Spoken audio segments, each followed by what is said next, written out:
The English language. It's the official language of 54 different countries and is spoken by over 1.5 billion people worldwide.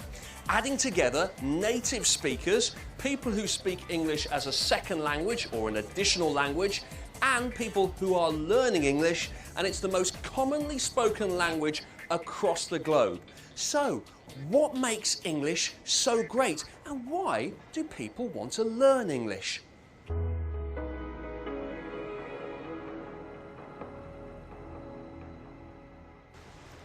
This is the British Library in London. It's the National Library of Great Britain, and there are over 150 million items here from every age of the written word. Let's go inside. The library's collection has developed over 250 years, and it keeps on growing. There are books, magazines and manuscripts, maps, music and so much more. Every year, 3 million new items are added, so an extra 12 kilometres of shelves have to be put up.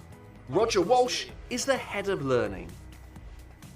Roger, why is the British Library a good place to come to find out about the English language?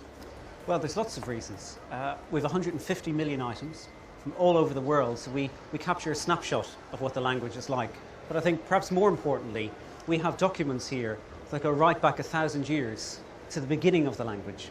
And so what you can see is how it has changed and evolved over time. And when you see it changing like that, you get a feel for where it might be going in the future. So how has English changed over time?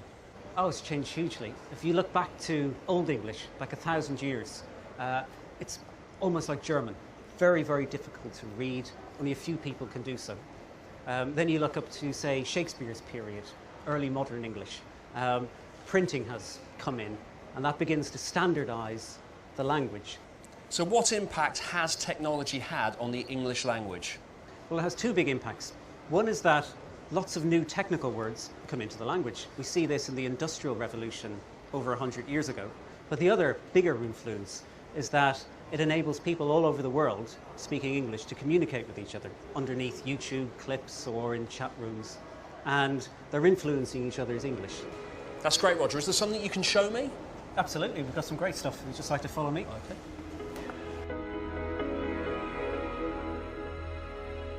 So, Roger, what's this?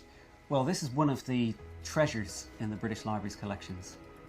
English goes back about 1,000 years to Old English. This is Middle English, about 500 years ago, and it's the first book ever printed in the English language. Wow. So who actually printed this?